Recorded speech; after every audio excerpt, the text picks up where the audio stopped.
ನಮಸ್ಕಾರ ರೀಪ ಎಲ್ಲರಿಗೂ.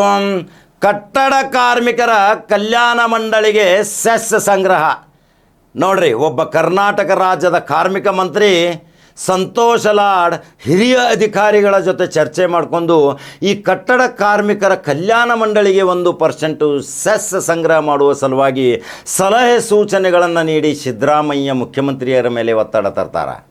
ಯಾವ ಇಲಾಖೆಗೆ ಒಂದು ಶಕ್ತಿ ತುಂಬಬೇಕಾದ್ರೆ, ಆ ಕಾರ್ಯಕ್ರಮಗಳು ಪ್ರಯೋಜನಗೊಳ್ಳಬೇಕಾದ್ರೆ ಅದಕ್ಕೆ ಅನುದಾನದ ಅವಶ್ಯಕತೆ ಇರ್ತೈತಿ. ಅದನ್ನು ಮುಖ್ಯಮಂತ್ರಿ ಬಿಡುಗಡೆ ಮಾಡ್ತಾರೆ. ಮುಖ್ಯಮಂತ್ರಿಯ ಜೊತೆ ಚರ್ಚೆ ಮಾಡಿ ಭಾರತದ ಸಂಸದ ಮತ್ತು ಕಾಂಗ್ರೆಸ್ಸಿನ ಹೈಕಮಾಂಡ್ ಆದಂಥ ರಾಹುಲ್ ಗಾಂಧಿ ಜೊತೆಯೂ ಸಹಿತ ಮಾತಾಡಿಕೊಂಡು ಅದು ರಾಜ್ಯಪಾಲರಿಂದ ಅಂಕಿತ ಪಡೆದುಕೊಂಡು ಕರ್ನಾಟಕ ರಾಜ್ಯದ ಈ ಕಾರ್ಮಿಕರ ಮಂಡಳಿಗೆ ಒಂದು ಸೆಸ್ ಸಂಗ್ರಹ ಅನುಮೋದನೆ ಪಡಿಸ್ಕೊಳ್ತಾರೆ. ಅದೇ ಕಾರ್ಮಿಕ ಮಂತ್ರಿ ಸಂತೋಷ್ ಲಾಡ್. ಒಬ್ಬ ಕಾರ್ಮಿಕ ಮಂತ್ರಿ ಚಿಂತಿತ ಇರಬೇಕು.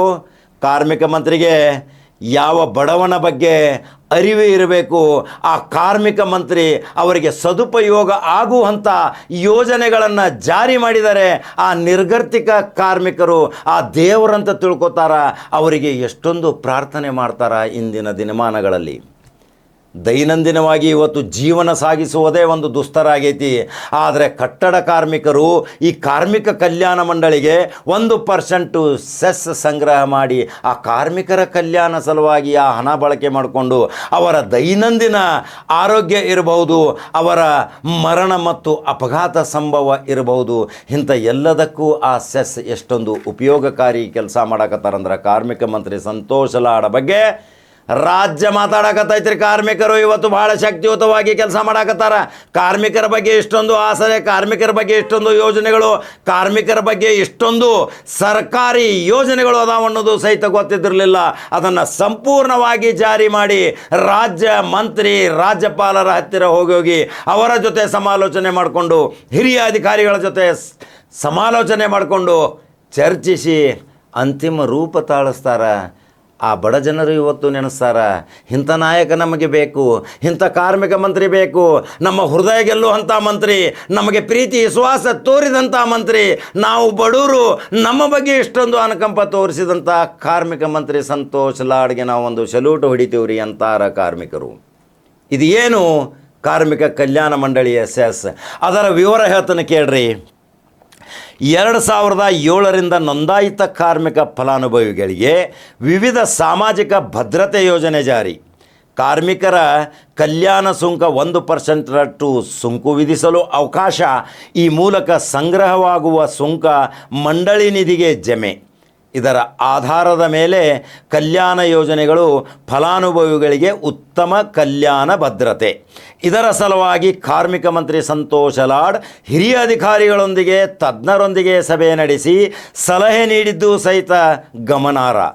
ಸುಂಕ ಹೆಚ್ಚಿಸಲು ಪ್ರಾಜೆಕ್ಟ್ ಮ್ಯಾನೇಜ್ಮೆಂಟ್ ಯೂನಿಟ್ ನೇಮಿಸಲಾಗಿದೆ. GIS ಆಧಾರಿತ ಉಪಗ್ರಹ ಮತ್ತು ದ್ರೋಣ ತಂತ್ರಜ್ಞಾನದಿಂದ ಉಪಯೋಗ. ಕಾರ್ಮಿಕ ಕಲ್ಯಾಣ ಮಂಡಳಿಯ ಸೆಸ್ ಯಾವ ರೀತಿ ಕಾರ್ಮಿಕರಿಗೆ ಉಪಯೋಗ ಆಗಬೇಕು, ಕಾರ್ಮಿಕರು ಅದರ ಸದುಪಯೋಗ ಪಡ್ಕೋಬೇಕು, ಕಾರ್ಮಿಕರು ಅದನ್ನು ಪ್ರಯೋಜನ ಪಡ್ಕೋಬೇಕು, ಕಾರ್ಮಿಕರು ಸ್ವಾವಲಂಬನ ಬದುಕಬೇಕು.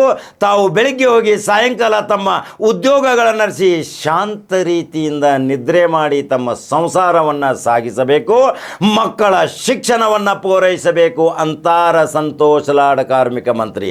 ಹಾಗಾದರೆ ಈ ಯೋಜನೆಯಿಂದ ಕರ್ನಾಟಕ ರಾಜ್ಯದ ಕಾರ್ಮಿಕರಿಗೆ 1% ಸುಂಕ ಸೆಸ್ಸು ಎಷ್ಟು ಸಂಗ್ರಹ ಆಗತೈತಿ, ಅದರ ಪ್ರಯೋಜನ ಕಟ್ಟಡ ಕಾರ್ಮಿಕರು ಮತ್ತು ಪ್ರತಿಯೊಂದು ಕಾರ್ಮಿಕರಿಗೆ ಅದರ ಉಪಯೋಗ ಮಾಡುವ ಸಲುವಾಗಿ ಸಚಿವ ಸಂಪುಟ ಸಭೆಯಲ್ಲಿಯೂ ಸಹಿತ ಅದನ್ನು ಒಪ್ಪಿಗೆ ಪಡೆದು ರಾಜ್ಯ ಸರ್ಕಾರದಿಂದ ಜಾರಿಗೊಳಿಸಿದಂಥ ಇವನಂಥ ಸಂತೋಷ್ ಲಾಡ್ ಮಂತ್ರಿ ಅಂತಿರಬೇಕು ನೀವು.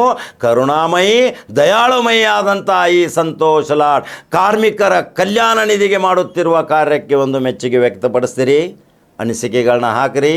ನಂಬರ್ 1 ನ್ಯೂಸ್ ಕನ್ನಡ ಯೂಟ್ಯೂಬ್ದಾಗ ಬಟನ್ ಹೊಡ್ರಿ, ಫೇಸ್ಬುಕ್ ಫಾಲೋ ಮಾಡಿರಿ. ಮತ್ತೊಂದು ಜವಾರಿ ಸುದ್ದಿ ಹೋಗಿ ಬರ್ತೀನಿ. ನಮಸ್ಕಾರ.